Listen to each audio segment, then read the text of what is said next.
안녕하세요. 이슈 원샷의 손자입니다. 장애계 뜨거운 이슈를 각 분야의 전문가들과 함께 이야기해보는 시간. 장애인과 비장애인 모두 차별 없이 존중받는 그날까지 이슈 원샷! 네. 아니, 제가 이걸 혼자 하려니까 조금 민망한데. 네, 오늘 이제 이슈를 한 방에 날려버리겠다는 의미를 담은 이 제스처를 함께 해보면 어떨까 하는 생각이 드니까. 네, 괜찮으실까요? 네, 그러면 함께 해보도록 하겠습니다. 제가 그럼 외쳐볼게요. 장애인과 비장애인 모두 차별 없이 존중받는 그날까지 이슈 원샷! 네, 감사합니다.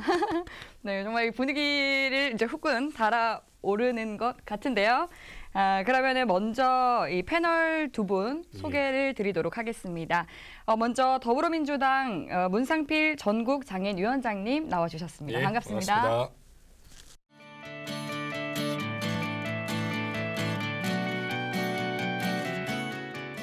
그리고 이어서 전국 장애인 차별철폐연대 박경석 대표님 나와주셨습니다. 반갑습니다. 네, 반갑습니다.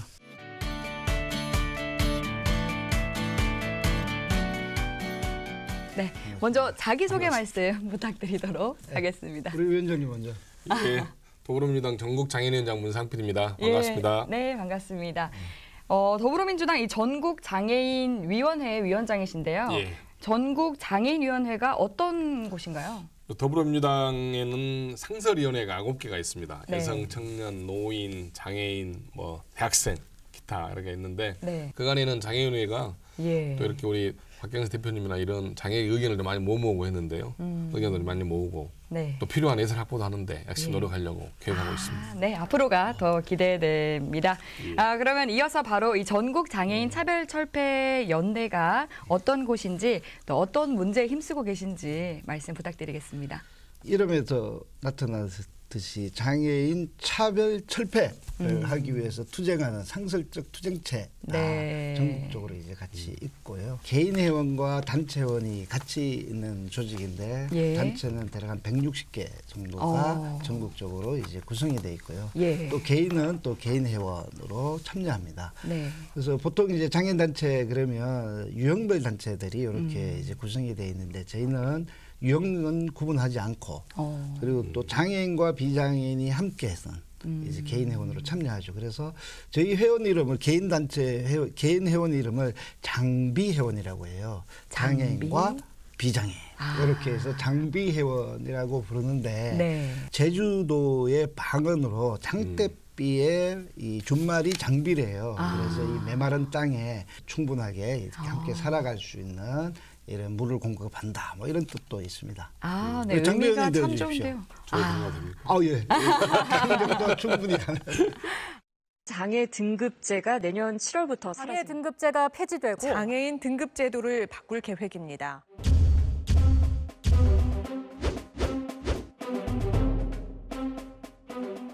장애 등급제 폐지가 정말 뜨거운 감자가 아닐 수 없는데요. 이제 올 7월부터 드디어 이제 시작이 되는데 우려와 또 이 기대감이 공존하고 있습니다. 또 이 전문가로서 어떻게 이를 바라보고 계신지 궁금합니다. 장애 등급제 폐지는 31년 만에 변화거든요. 1988년도 11월 1일 날 대한민국이 장애인에 대한 등록제를 실시하면서 최초로 그러면서 이제 등급을 매기기 시작합니다. 우리는 농담 삼아서 이제 육두품이다라고 해요. 삼국지 시대 이제 신분제도처럼 의학적으로 쫙쫙쫙 나눠가지고 그 의학적인 한계들 기준들로 모든 장애인들의 삶을 이제 정부는 이렇게 이야기하면 굉장히 억울한데 있는 자원 내에서 효율적으로 분배하기 위해서 이런 것들을 이야기하는데 아니다. 그냥 기계적으로 자른 이런 기구에 불과하다. 이런 논쟁들 때문에 이제 31년 만에 이제 변화를 맞이하게 됐습니다.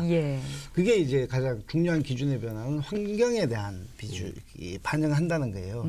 이게 환경에 대한 반영은 유엔 장애인 권리 협약에서도 대한민국을 불러서 그때 이제 심의를 하거든요. 그래서 장애인 권리 협약에 권리에 근거해서 환경을 고려해라 이런 권고를 받았거든요. 그래서 거기에 따라서 정부도 노력했고 이게 2019년 올해 7월 달부터 이제 단계적으로 이제 폐지하겠다. 이게 네. 단계적이라면 19년 7월부터 22년까지 기준을 변화시키겠다라는 겁니다. 그래서 아까 말씀드렸듯이 네. 뜨거운 이슈인데 예. 이게 이 지옥불에 뜨거운 게 될지 아니면 정말 이 열광스러운 뜨거운 이 환경의 변화와 장애인의 네. 권리가 지역사회에서 뜨거울지 이거는 지켜봐야 되는데 저는 제가 지금 상황에서 예측을 하면 완전히 뜨거워도 진짜 너무 뜨거울 것 같아요. 어떤 의미로 뜨거움을 말씀하시는 건가요? 기대했던 만큼 가는 게 아니라 이게 오히려 절망과 분노, 뭐 실망 이런 걸로 뜨거워질까 봐 굉장히 우려스럽습니다. 어떤 부분에 대해서 우려가 있으신지 좀 간략하게 말씀해 그러니까 주시죠. 한마디로 이야기하면 장애 등급제의 단계적 폐지, 예산 반영 없는 단계적 폐지는 단계적 저희는 사기 행각이다. 예산을 반영하지 않고서는 기준을 아무리 바꾼다고 해도 뭐 점수로 바꾸든 환경을 도입한다고 하든 그거는 똑같다. 변화되는 게 없다.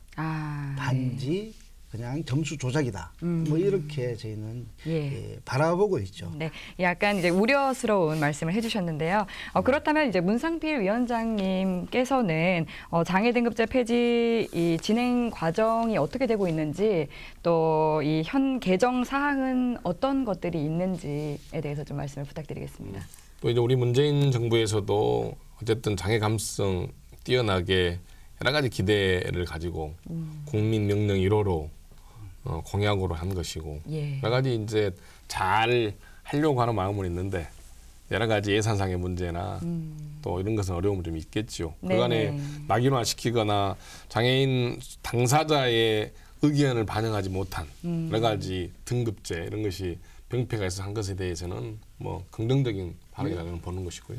등급제 폐지가 실질적으로 논의될 때 과연 장애계 내부에 많은 합의가 좀 있었는 것인지 또한 사회적인 공감대를 형성하고 있는 것인지 그리고 장애인 등급제를 하기 위해서 장기적인 단기적인 중장기적인 로드맵을 가지고 시작하고 있는 것인지 이런 것에 대해서는 정부나 우리 장애인계가 좀 반성해야 할 부분이 아닌가 싶어요. 대통령 한 명의 장애 감수성과 복지적 마인드가 뛰어난다고 해서 단체 장애 뛰어난다고 해서 되는 게 아니잖아요.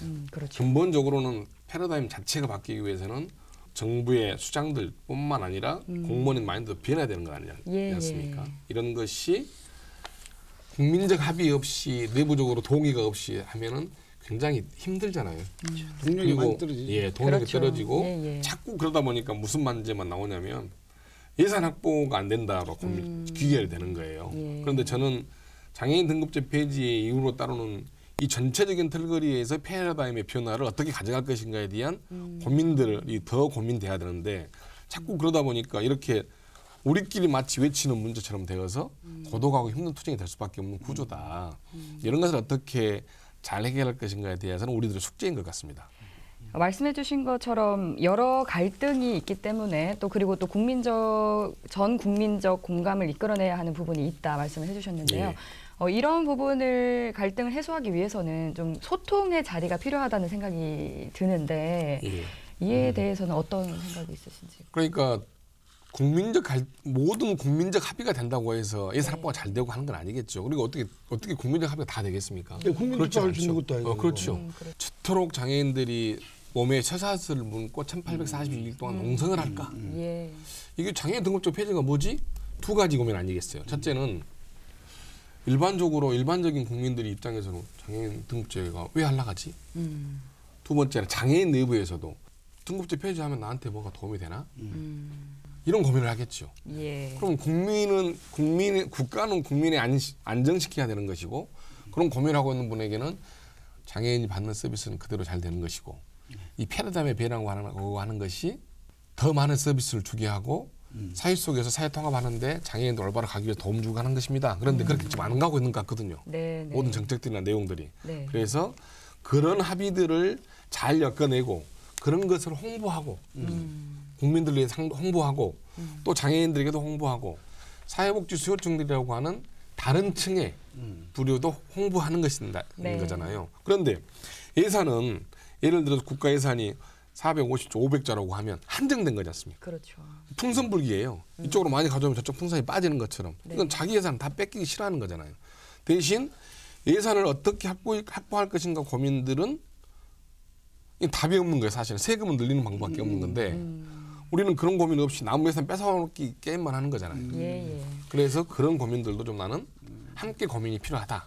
그리고 그런 거에 대한 고민들로 공감대 형성을 하고 장애인 내부의 의견을 좀 모아내고 사회복지계에도 양해를 좀 구하고 이런 것이 참 필요하다. 좀 이런 부분들도 좀 고민을 할 필요가 있다라고 생각을 하면. 네, 어떤 부분이요? 아까 이제 소통 문제 이야기했는데 저는 충분히 소통됐다라고 생각해요. 왜냐하면 소통 그러면 이제 박근혜 정부하고 문재인 정부 비하면 뭐 소통의 이 질은 천지차죠. 왜 이 정부는 박근혜 정부랑 비교해서 더 낫다라는 상대적 우위를 가지고 이 문제를 바라볼까라는 문제에 대해서는 저는 소통은 잘 됐다라고 생각을 하고 있고 민간 협의체를 공식적으로 만들어서 하고 있거든요. 그런데 이게 아까 이제 국민적 공감대에 대한 문제는 저는 이걸 가지고 어떻게 이 국민적 공감대라는 이 추상적 언어를 현실화시킬 건가에 대한 문제와 관련해서 저는 장애 등급제 폐지만큼 국민적 이 어떤 장애인 주제에 비해서 이거보다 더 많이 아는 주제는 없을 거예요. 저는 장애 등급제 폐지라는 이 의미 아주 구체적 사항의 정책적 예산적 이거는 잘 몰라도 장애 등급제가 폐지돼야 된다라는 이런 공감대는 저는 많은 인권적 권리적 측면에서 동의되고 있다. 이 동의 문제를 근데 아직 갈등의 이 유형으로 이제 이야기하셨는데 좀 이따 뭐 이야기도 나오겠지만 이게 유형별 갈등이에요. 그렇습니다. 딱 유형별 갈등 이야기하시는 거 아닙니까? 이 유형별 갈등은 누가 조장하냐? 정부가 하고 있어요. 왜냐하면 복지부나 기재부나 문재인 정부는 딱 이제 이렇게 이제 돈줄을 딱 가둬놓고 요만큼 있는데 너희들끼리 한번 해봐라. 그러니까 여기 조금 올리니까 여기 연애라고. 그러니까 15유형의 장애인을 15종족의 오랑캐로 다루면서 갈등을 유발시키는 이 원인의 근본적인 부분들이 장애인계의 합의의 문제가 아니라 저는 정부가 조장하고 있다라고 생각을 하는 거예요. 그래놓고 뭐 장애인들이 합의 못했다 이야기하면 정말 이 적반하장입니다. 이거는 적반하장의 문제라서 저는 그럼 충분히 이 시각이나 청각장애인이거나 청각장애인은 뭐 이 제도를 받지도 못하죠. 이런 유형별 이런 갈등과 차이들을 권리에 기반해서 이들이 지역사회에서 평등하게 살아갈 수 있는 권리에 맞춰진 제도와 예산을 반영하면 우리끼리 왜 싸웁니까? 그렇지 않습니까? 안 그래요? 그렇죠. 맞죠? 그러니까 그 지점인 거예요. 이제 말씀하신 것처럼 등급제가 인권적 권리적 측면에서 접근한 거에는 적극적으로 동의. 대신 제가 이 토론회를 준비를 하면서 아니 관심이 없을 것 같은 사람들에게 장애인 등급제 폐지를 왜 한다고 생각하냐 물어봤거든요. 잘 몰라요. 그래요. 장애인 등급제를 장애인을 등급을 매겨가지고 하는 것은 낙인 효과도 있고 반인권적이기 때문에 거기까지는 동의. 우리 박경수 대표님은 그 일을 오랫동안 하셨기 때문에 주변 사람들에게는 모두 설명이 된 것처럼 느껴지지만 한 발짝만 지나가면 잘 모른다는 이야기를 하는 거고요. 그 지점이 있기 때문에 보건복지부나 또는 기재부와 예산 투쟁을 하는 데 있어서도 어려움이 있다. 그걸 어떻게 해소할 것인가 이야기를 드렸던 것이고 두 번째로는 잘 아시는 것처럼 예를 들어 이번에 이제 3년 동안 여러 가지 평가를 하면서 시범만 해봤지 않습니까? 그러니까 장애인계 내부에서 어떤 불만들이 있는 거냐. 유형별 갈등과 등급별 갈등에 대한 고민들이 있다고 했는데 거기에 발달장애인은 좀 늘어나고 좀 올렸고 시각장애인은 내려갔고 뭐 시각장애인은 좀 줄어들고 여성장애인은 한 20% 정도 늘어나고 이런 게 있는 거예요. 그러면 시각장애인 입장에서는 이걸 안 해도 되는데 왜 해가지고 내 서비스가 줄어들지? 이것에 대한 것이 있는 건데 이렇게 하는 것은 정부가 갈등을 유발시키는 것은 아니에요.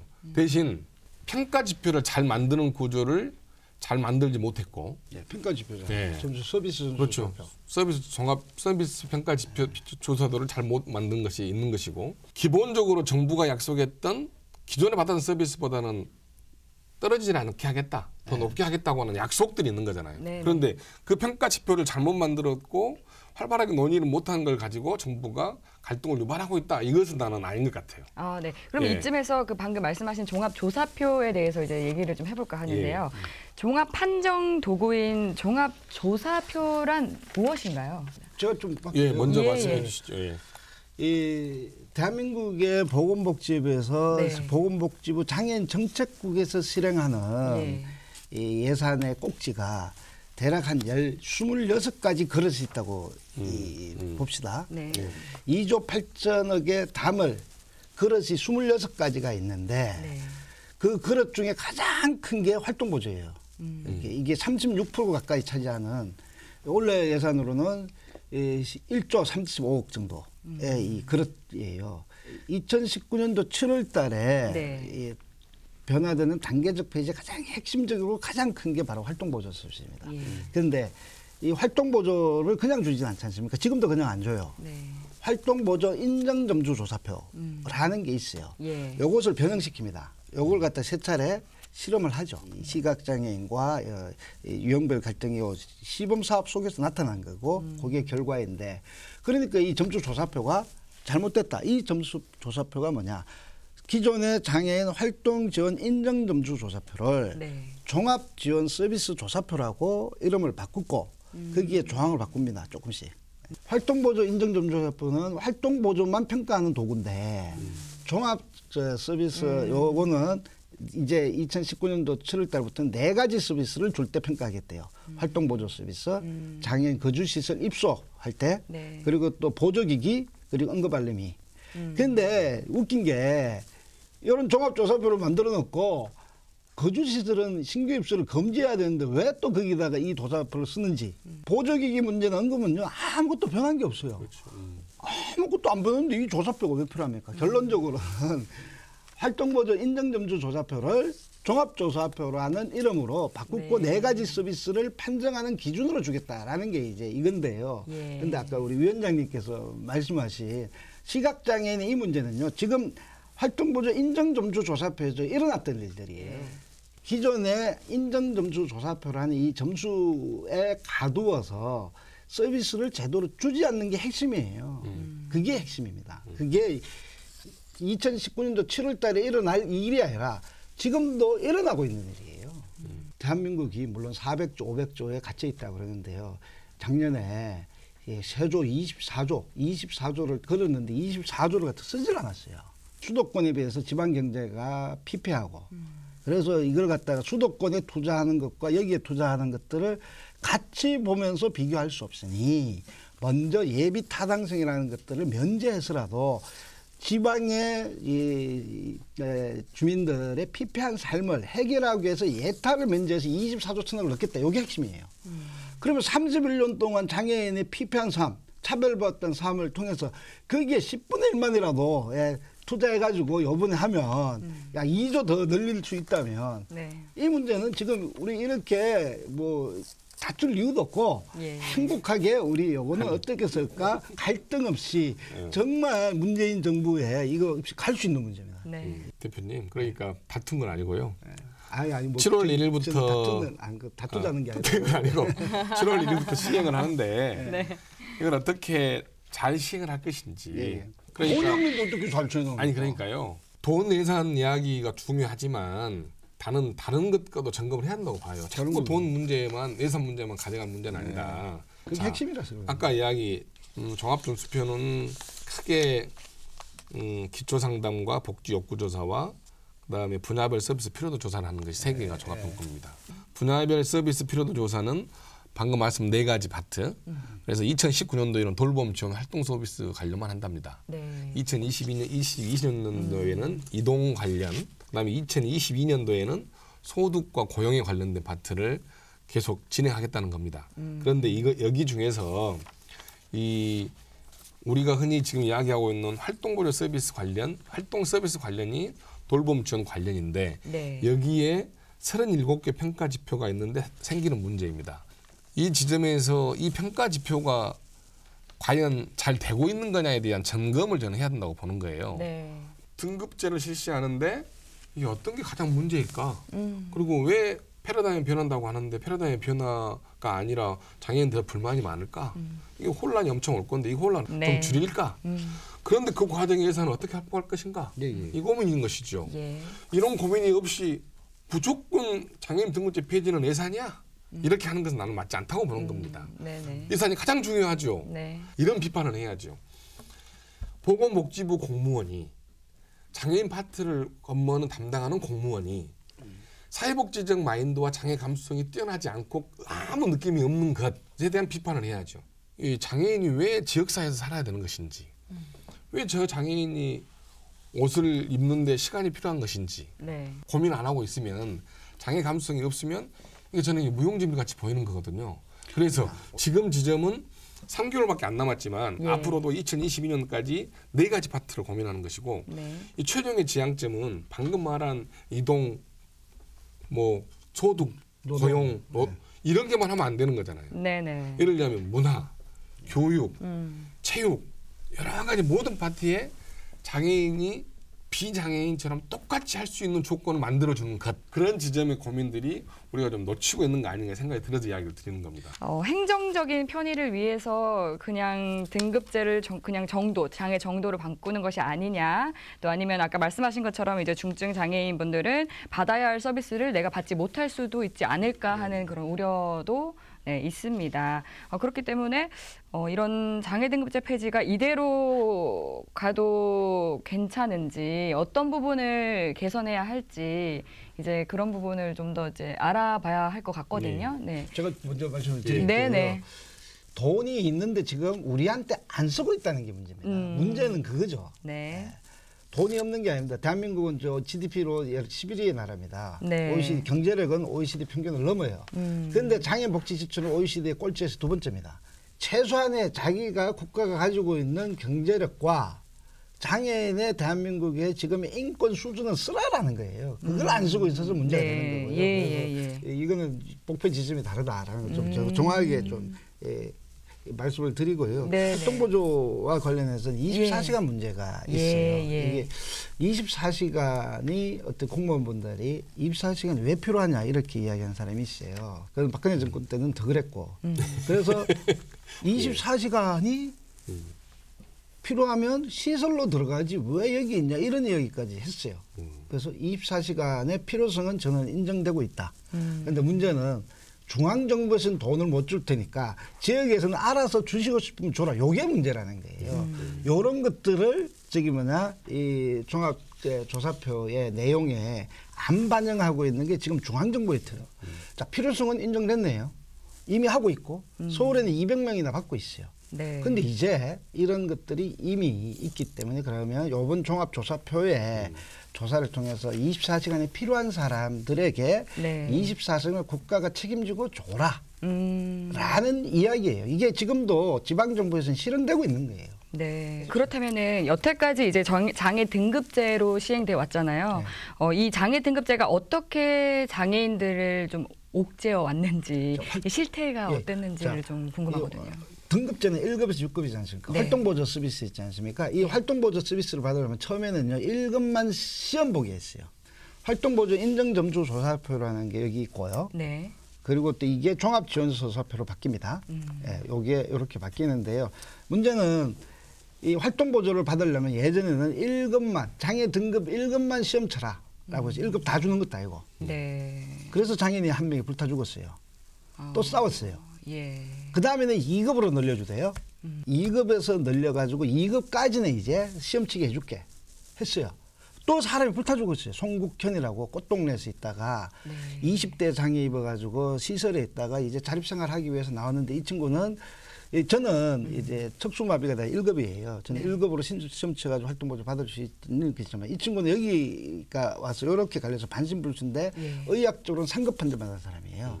그래서 장애 등급 재조정을 해야지만이 활동보조 인정점수표를 들어갈 수 있었는데 2급으로 제한을 해버리니까, 그래서 국민연금에 찾아갔어요. 찾아갔더니 그렇게 등급 판정을 안 해줘 버렸어요. 그래서 3급이었어요. 그래서 활동보조가 절실하게 필요했는데 이제 나와서 살겠다는데 급수로 제약을 해버리니까 활동보조 서비스를 받지 못했어요.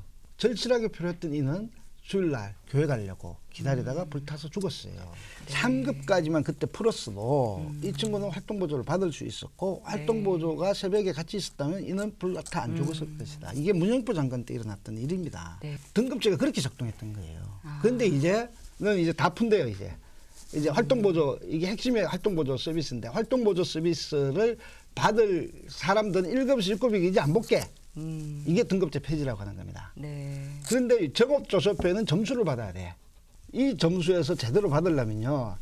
이 아까 의학적 이거 안 보는 게 아니라 이미 그게 내재돼 있고 거기에서 점수 나오는 건데 이때까지 급수라는 거 진짜 허황맹랑한 이걸로만 이 작동을 해왔는데 이제 요거 좀 풀어줬다고 등급제 폐지한다고 이렇게 선전하시면 너무하시죠.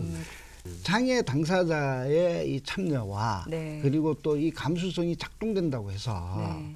이것이 꼭 보장되는 건 아니에요. 왜냐하면 이런 거 아닙니까? 성경에도 이런 말이 있대. 내 마음이 원이도록 내 육체가 약하도다. 마음은 동해. 그런데 뭐 안 돼. 이거 아닙니까? 똑같은 현상이 일어날 거예요. 근데 원래는 이제 등급제의 문제가 네. 행정 편의주의적 발상이었는데 이걸 바꾸려고 하는 것이 이제 장애 정도에 따른 장애 등급제 폐지인 것이죠. 네. 그러니까 행정 편의적으로 하려면 냅두는 게 더 편하죠. 그러지 않겠어요? 이 분란이 없을 건데. 저는 근본적으로 우리 국민의 성장이 국가의 성장이 많이 됐고 OECD 수준의 최소한 절반 정도는 맞춰야 된다는 전적으로 동의합니다. 국가가 발전했으니까 국민도 당연히 발전하고 삶의 질이 높아지는 건 당연한 것이죠. 네. 정책 결정자의 의지가 달려 있는 것이고 그 의지를 따르는 공무원들이나 또는 뭐 집행부에 네. 고민이 더 들어가 있는 것이고 네. 또 관심이 어떻게 더 갖느냐에 대한 문제예요. 돈이 없는 게 아니고 돈은 500조라는 돈이 엄청나게 많이 있죠. 그런데 여기에 우선 쓸 돈이 없는 것이죠. 전체적으로 대통령이든 장관이든 고위공직자이든 어떤 이 정신과 패러다임을 바꾸는 것인가가 우선이라고 저는 보는데요. 그것이 자꾸 늦어지면 그것이 이제 불만인 거죠. 늦어지면 예산 확보를 안 하는 거예요. 늦어지고 안 하는 거예요. 국민의 이 아픈 절규 힘이 없다고 무시하면 안 되죠. 그러니까 제가 무시한다는 게 아니라 그럼 이 정부가 그러니까 기존 정부보다 훨씬 낫다고 보는 거예요. 기존 정부를 자꾸 비교해서 하니까 발전이 없는 거예요. 기존 정부보다 훨씬 그런 마인드는 기본적으로 있다는 거예요. 기본적으로 있고 아까 이야기했던 것처럼 예산을 확보하게 된 문제들은 근본적으로 그런 여러 가지 문제점을 이야기를 하고 그런 대책을 찾으면서 왜 잘못되어 있고 이런 것을 어떻게 할 것인가에 대한 고민들이 되고 합의가 되면서 자연스럽게 예산은 따르는 문제예요. 안 따라서 그런 거예요. 그러니까 따르게 해야죠. 따르게 하는 거, 지금 하시는 것도 따르게 하는 거야. 그리고 그런 합의를 모아내는 거고요. 네. 장애인은 장애인 당사도 중요하지만 장애인 가족의 문제도 상당히 중요한 거잖아요. 그런 것도 빠져 있다. 그래서 이 인정조사표가 지금 이 구조로 가면 저는 너무나 많은 분란이 나올 것 같아요. 종합조사표는 이걸로 모든 유형을 다 평가하겠다는 건데 그러면 지체, 뇌병변 이렇게 유형별로 다 그런 조사표를 만들어야 되나? 이 부분은요. 저는 뭐 어떤 굉장히 어떤 측면에서는 또 기술적인 접근 방식일 수도 있겠다라는 겁니다. 하나의 표에 그것들을 고려할 수도 있고 표를 15개 나눌 수 있죠. 그런데 문제는요. 제가 조금 더 살펴보면 네. 문제는 특히 문제가 장애인 당사자의 반영이 없다는 건 시각장애인에 대한 점수가 가장 핵심적이고 발달장애인은 조금 높였는데 이 아무리 점수를 높게 받아도 발달장애인은 이 지금 조사표에는 하루 10시간을 못 넘게 돼 있어요. 그렇죠. 점수는 했는데 최고선을 10시간으로 요걸 제약했기 때문에 문제가 발생된다. 네. 이 조사표에 저는 뭐 전세냐 뭐 이거는 뭐 반영을 체크할 수 있다고 생각해요. 경제적 소득의 문제를 고려할 때. 네, 네. 이거는 활동보조 서비스를 주는 게 아니라 전체적인 소득도 나중에 적용하겠다는 거기 때문에 내가 자가가 있느냐 전세가 이거는 당연히 할 수 있죠. 문제는 네. 그런 의학적 기능적인 것들이 굉장히 더 크고 이런 거는 조금 맛배기로 들어있다라는 이제 비중치 가중치의 문제입니다. 예. 이런 부분들을 좀 더 보면 네. 저는 제가 생각하기에는 여전히 이제 이 종합조사표가 이제 여러 가지 문제들 속에서 네. 장애인들의 단체들의 평가 그리고 또 이 부분에 대한 요구가 있었기 때문에 이제 곧 아직은 안 나온 것 같아요. 그럼 좀 더 개선된 이 종합조사표가 좀 있으면 나올 거다 저는 하는 나올 말씀이시고요. 거라고 기대는 하는데 확정은 아니고 확지 원함에도 불구하고 예. 저는 그게 그거다. 왜냐하면 네. 딱 갖춰졌기 때문에 지금 네. 가장 핵심적인 건요. 활동보조인의 이 시간당 노동권은 최저임금 반영에 올렸어요. 네. 이게 올린 게 3천억 올린 겁니다. 복지부의 예산에 5천억이 올랐는데 이게 25% 올렸다. 이야 진짜 25%좀 많이 올리지 않느냐라고 선전하거든요. 네. 그런데 10,000명 올렸고 최저임금에 따라서 활동보조 요거를 올려놓으니까 3천억이 늘어난 거예요. 중요한 건 생활시간입니다. 장애인들이 월 평균당 몇 시간을 받냐. 이게 109시간이에요. 그렇게 그렇죠. 한 달에 30시간 받는 사람도 있을 수도 있고 한 달에 예를 들어서 200시간, 300시간 받는 사람이 있을 건데 이걸 네. 다 평균을 내니까 109시간인데 이게 네. 16년도, 17년도, 18년도, 19년도 그렇죠. 똑같이 묶여 있어요. 네. 그리고 장애인 등급제를 일본에도 하고 있는데 일본은 제가 센다이 시내에서 가서 봤더니 일본의 장애 등급제는 무력화돼 있죠. 그러니까 다른 이야기를 하려고 그러는 거예요. 우리나라는 복지관 어떻게 지냐면 복지관 줘놓고 그냥 슈퍼마켓에 프로그램 과자 넣듯이 다 넣어놔요. 와서 하려면 하든가 말든가 이런 식인 것 같아. 네. 그런데 거기는 가서 봤더니 그 동네에 사는 장애인은 몇 분이 사시는지 네. 그다음에 그 장애인은 복지관을 진다면 어떤 프로그램을 원하는지 그 분에게 모든 복지관의 프로그램을 맞추는 거예요. 네. 이렇듯 이 활동보조 서비스의 점수표도 네. 지금 그렇게 해야 된다고 저는 봐요. 이 국가가 그럴 수 있습니다. 그렇게 해야 되는 겁니다. 네. 그래서 한 개인의 우리가 장애인 등급제로 가는 페이지가 가는 지향점 자체는 아까 이야기 듣던 것처럼 내가 원하는 서비스를 내가 골라서 내가 공적 서비스를 제대로 받는 것 그것이 하루에 24시간이라고 하면 24시간을 풀로 네. 이게 기본적인 지향점인 거잖아요. 예. 그렇게 하기 위해서는 장애인 당사자의 의견이 가장 중요한 것이고 네. 필요한 서비스를 해줘야 되는 것이 국가의 의무인 것인데 네. 이 점수표로 하면 그렇게 안 될 구조가 명확관한데 네. 이걸 계속 간다? 그리고 구조적으로 그렇게 될 수밖에 없다? 이건 아닌 거예요. 네. 그럼 제도적으로 어떻게 그래서 방금 이야기 듣던 제도적으로 네. 장애인 당사자의 의견들이 직접 예를 들어서 현장을 가가지고 카운셀링 할 수 있는 그런 구조를 만들든가 아니면 이 종합 점수표를 근본적으로 다시 재고민해가지고 의견을 좀 받든가 아직은 3개월이라는 시간이 남아있지만 얼마 시간이 없다고 하겠지만 이후로도 여러 가지 분야별로 파트별로 단계별로 계속 되는 거잖아요. 단계별로 예산이 안 되니까 단계 사기라고 하는데 계속 그 이야기 듣고 있을 거 아니잖아요.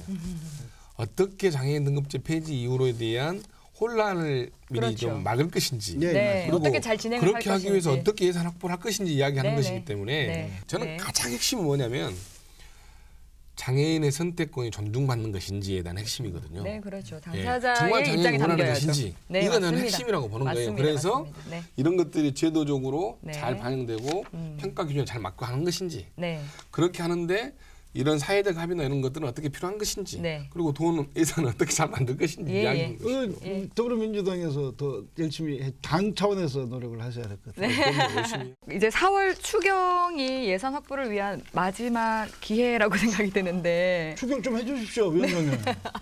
저도 하고 싶은데 그럴 상황이 안 돼요. 우리 이해찬 대표님 좀 만나서 손잡고 좀 가면 안 되겠습니까? 당이 좀 앞서서 하겠다고 했었는데. 그리고 대표 전번에 오셔서 이제 당에서 장애인 대표들과 현재 심각성 그리고 예산 확보가 안 되는 것에 대한 문제점 그리고 기재부에 대한 행포 이야기를 하셨거든요. 그래서 기재부 혼내주시라던데.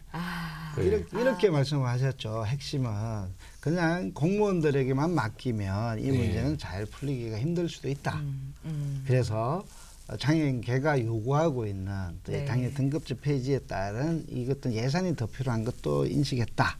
당에서 좀 직접 나서서 이 문제를 해결하도록 해보겠다라는 약속인데 약속 좀 지켜주십시오. 당에서 그런 약속도 하셨기 때문에 장애적으로 고민하지 않을까 싶고요. 그럼 이번에 추경에 좀 어떻게? 열심히 노력해야죠. 왜냐하면 이번에 추경이 반영된 19년 7월 달에 시작될 때 조금이나마 저는 의미 있다. 지금 아무것도 안 했다 이렇게 평가하면요. 또 준비하는 사람들 너무 힘 빠지지 않습니까? 저는 준비한 사람 열심히 하니까 힘 빠지게 하지 마세요. 아니 힘을 주기 위해서 이러는 겁니다. 실무 공무원들은 잘한다고 하시고 마치 제가 복지부 관료도 아니고요. 하여튼 그들이 가지고 있는 고민, 지금까지 누적되어 있는 차별의 문제와 이런 것들을 하면 저는 어떤 정부와 비교하는 게 아니라 좀 더 많이 열려 있고 그리고 노력하고 있다.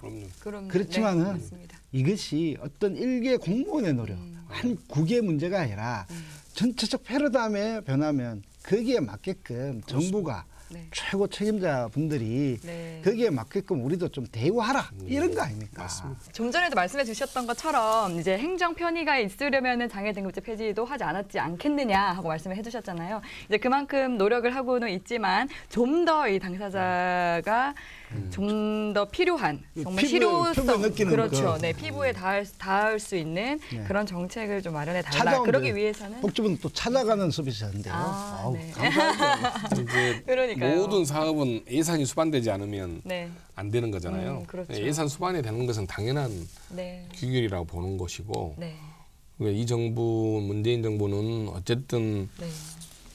국민 명령 1호로 숙제를 주셔가지고 장애 국민명령인데 너무 안일한 거예요. 장애인 지금. 폐지를 너무 하려고 안일해요. 열심히 하려고 하는데 그렇죠, 그렇죠. 네.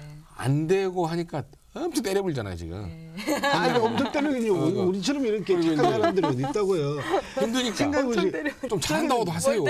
잘하는 문재인 정부 정말 잘한 것도 있다. 장애 등급제 폐지는 어쨌든 성과인 거잖아요. 그리고 그럼 그것이 이번에 장애인 주간에 대통령께서 노동계도 만나고 그죠?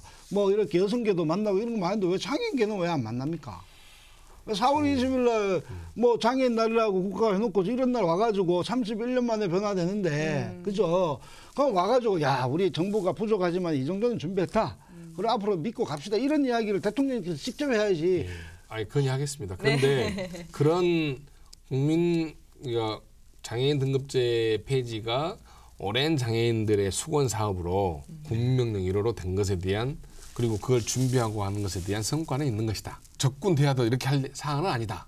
그리고 잘한 것은 잘한다 해줘야 된다. 네. 아, 그럼. 이럼요. 뭐 이게 네. 자, 우리끼리 뭐 적이 어디 있습니까? 그럼요. 그럼요. 서로 도와서 함께 만들어가는 것이라고 그런데 네, 생각합니다. 적이라는 개념이 아니라 오히려 이럴 때도 더 치열하게 투쟁하고 명확하게 이 논점이 뭔지를 드러내놓고 네. 또 얼굴 붉히더라도 이야기해야죠. 마치 우리가 뭐 이렇게 투쟁하는 거 저희 적으로 생각하십니까? 아니요. 저희 네. 주적 우리 아니죠. 정말 그럼요. 함께. 국가는 그래야 된다고 생각을 하고요. 네, 저도 네. 이제 그거에 근거해서 이야기를 하는 것이지. 네. 저도 장애인 당사자로서 네. 장애인 의견이 잘 반영된 일은 등급제 폐지가 잘 되길 바라는 마음 때문에 그러는 것이죠. 네, 맞습니다. 지금 이제 그 예산 부분이 참 치열한 부분인데요. 또 이 부분 외에도 또 좀 더 앞으로 해결해야 할 과제다라고 생각이 드는 부분이 있으신가요? 저는 장애 등급제 폐지 단계적 폐지죠. 네. 이제 물론 모든 것들 지금 예산에 좀 집중해서 이야기한 측면들이 있지만은 아까 시스템 마련에 대한 아까 이 시스템 조사표 마련. 문제 예, 시스템. 좀 더 찾아가는데 좀 더 어떻게 장애 당사자의 감수성에 맞게끔 가져갈 수 있는 이 문제를 어떻게 구축할 것인가. 네. 결국 이것도 네. 어떻게 보면 이게 또 돈 문제더라고요. 여기에 인력을 파견해야 되는 거 아닙니까? 이게 또 다 그렇게 연결되니까 뭐 참 그런 건데 네. 이거는 지가 이야기하는 굉장히 뭐 이런 8조 뭐 이런 이야기가 아니라 네. OECD 평균이 2조 8천억 정도가 보건복지부 장애인정책국 예산인데 저희가 주장한 거는 8조 정도는 가야 된다. 이게 OECD 평균이다 이러겠는데 그거는 제가 지금 뒷부분을 이야기한 거는 그 정도의 예산을 요구하는 건 아니거든요. 적어도 여기 땅 할 때 이런 것들도 구축은 해놓고 가야 되는데 이것도 구축 안 하시면 참 곤란하다. 네. 네, 이제 또 예산 외 얘기를 해보자 했지만 또 예산으로 돌아왔지만 문 위원장님께서는 또 어떤 다른 제도 마련이 필요한지. 근데 이제 말씀하셨던 것처럼 예. 어떻게 시스템을 잘 만들 것인지 네. 저는 이게 중요하다고 봐요. 말씀처럼. 네네. 그리고 로드맵을 어떻게 잘 만들어갈 것인지. 네, 중요하죠. 예, 중장기 계획을 좀 잘 만드는 것. 방금 말씀하셨는데 지역은 어떻게 준비를 좀 해야 되는 것인지. 지역에 따라. 국가 정부, 중앙 정부만 네. 맡겨버리고 지방에서는 손 놓고 있다가 나중에 큰 문제가 생길 건데 지역은 지역의 특성에 맞는 구조에 맞는 상황이 필요하거든요. 네. 그런데 지역이 너무 지금 팽개쳐져 있고 그래서 이 지역에 대한 문제 고민해야 할 것 같고 네. 여전히 우리 대표님은 저의 말에 대해서 부정하실지 모르겠으나 사회적 합의가 저는 지속적으로 논의가 돼야 된다고 봅니다. 그렇게 마련되는 상황의 예산은 저는 반드시 따른다고 봅니다. 중장기적인 계획과 정확한 로드맵이 나오면 국가는 그 계획 예산을 짤 수밖에 없습니다. 그런데 그 돈이 약간 부족할 수도 있지요. 부족하는 문제는 또 방식은 대화라 됐든 또 논의가 됐든 필요하면 또 뭐 투쟁이 됐든 간에 그건 구조하는 것이고요. 네. 그래서 그런 과정을 좀 거쳐갔으면 좋겠다. 네. 이런 생각입니다. 그런데 중장기 계획 이야기 하시니까 정부가 5개년 계획 짰지 않습니까? 저희는 그게 좀 참여시켜달라고 그러는데 참여도 안 시켰는데. 박경수 대표 빠지면 일이 안 되는데. 그래서 중장기 계획이라는 거는 정부가 예. 나와 있어요, 지금. 아니, 제가 5개년 장애인 정책 계획은 이것이 포함돼서 나와 있는데 네. 나는 지금 나는 이 장애인 등급제 폐지에 대한 이 이야기가 그냥 전체 큰 틀에 들어가서 그냥 이렇게 한 게 아니고 좀 더 좀 세밀한, 좀 세밀한 네. 등급제 폐지에 대한 세밀한 로드맵이 나와야겠다. 세부 주제로서. 그렇죠. 네, 네, 맞습니다. 이제 두 분이 말씀해주신 것을 이제 공통점이 좀 체계적인 시스템 마련이 필요하다. 그리고 또 예산 확보에 대한 부분도 함께 공감해 주셨습니다. 이게 단기적인 것이 아니라 중장기적으로 지속되어야 하는 문제이기 때문에 이 로드맵과 좀 체계적인 시스템 마련, 네, 그리고 이제 예산 확보까지 오늘 토론을 나눠봤습니다. 네. 네, 마지막으로 혹시 좀 더 추가하고 싶으신 말씀 있으신가요? 네. 그렇죠. 이제 지역에서 네네. 준비가 필요하다. 저는 예산도 계속 이야기했지만은 네네. 아까 예를 들어서 개인별 지원 체계를 하는 데 있지 않습니까? 그럼 줄 게 있어야 되는데 돈만 주는 게 아니지 않습니까? 그냥 메뉴를 줘야죠. 지금 장애 등급제 폐지되는데 9월 달에 단계적으로 하는데 딱 4가지만 지금 하겠다는 거거든요. 네. 좀 더 한 이걸 한 10개나 이렇게 만들어서 좀 다채로운 구성이 필요하다. 다양한 서비스. 예, 예. 그리고 선택하게 하고 주간 활동도 많이 넣고 네네. 그죠? 네. 뭐 이런 거를 만들어서 선택하게 한다면 네. 그래서 혼자서 네. 살아가기 힘든 자기의 신체적 정신적 조건에 있는 장애인들이 24시간을 이 지역사회 내에서 활동보조 24시간뿐만 아니라 그것만으로 짤 수는 없다면 다양한 서비스를 짜서 24시간 살게 해주면 되는 거 아닙니까? 대표님께서 좋은 말씀 해주셨는데 문 위원장님께서는 어떤 의견이 또 있으신지. 장애인 등급제 폐지뿐만 아니라 이제 장애인께서 요구하는 여러 가지들이 하면서 그냥 한마디로 하면 야 이게 장애인 패러다임의 변화하고 있다 이렇게 이야기를 하고 있는 건데요. 네. 그 패러다임의 변화는 핵심은 장애인 당사자의 선택권과 결정권이 존중되느냐 많으냐 이거라고 보거든요. 네. 그래서 이것을 장애인 당사자의 선택권과 결정권을 잘 반영시키게 하는 시스템을 만들어가는 것이 저는 1번이라고 봐요. 네. 예산 확보는 그래서 부과되는 것이다. 왜 장애인들이 등급제 폐지를 해서 24시간 서비스를 요구하고 있지에 대한 관심을 국민들은 가지셔야 할 것 같아요. 정부는 맞춤형 서비스를 각 동사무소마다 하겠다고 하는데 민간이 결합하지 않으면 안 되는 구조도 있을 수 있거든요. 그리고 모든 것을 국가가 하면 좋지만 국가가 못한 경우에는 국민 스스로 또는 지역사회에서 도와줄 수 있는 구조를 만들어가는 것도 복지사회를 가는 길이다 생각을 합니다. 그리고 이제 이렇게 오늘 장애등급제 폐지를 주제로 해서 열띤 토론의 자리를 마련했는데요. 토론을 해보신 소감이 어떠신가요? 네, 대표님. 되게 좋은데 우리 더불어민주당의 정 위원장님 이렇게 오랜 시간 동안 이렇게 만나서 이야기했다는 자체가 저는 너무 기쁩니다. 조금 더 날카롭고 뭐 이런 것도 있었으면 더 좋았을 건데. 위원장님은 어떠셨나요? 대표는 맨 싸움만 하고 투쟁만 하다니 나는 무서운 사람인 줄 알았더니 안 무서운 사람이에요. 네. 그럼 이제 끝으로 토론을 마무리해보도록 하겠습니다. 지금까지 이렇게 두 분을 모시고 이야기 나눠봤습니다. 정말 다양한 이야기들이 나왔는데요. 물론 조금씩 변화하려는 움직임이 있지만 이런 우리 모두의 이야기들이 탁상 공론에서 끝나지 않고 당사자들이 피부로 느낄 수 있는 정책이 되기 위해서는 촘촘한 제도 마련이 필수라는 생각이 듭니다. 장애인과 비장애인 모두가 동등하게 살아갈 수 있는 날이 오기를 기대하고 또 고대하겠습니다. 네, 이슈 원샷 오늘은 여기까지입니다. 장애인과 비장애인 모두 차별 없이 존중받는 그날까지 이슈 원샷은 계속됩니다. 시청해주신 여러분 고맙습니다. 이슈 원샷! 원샷!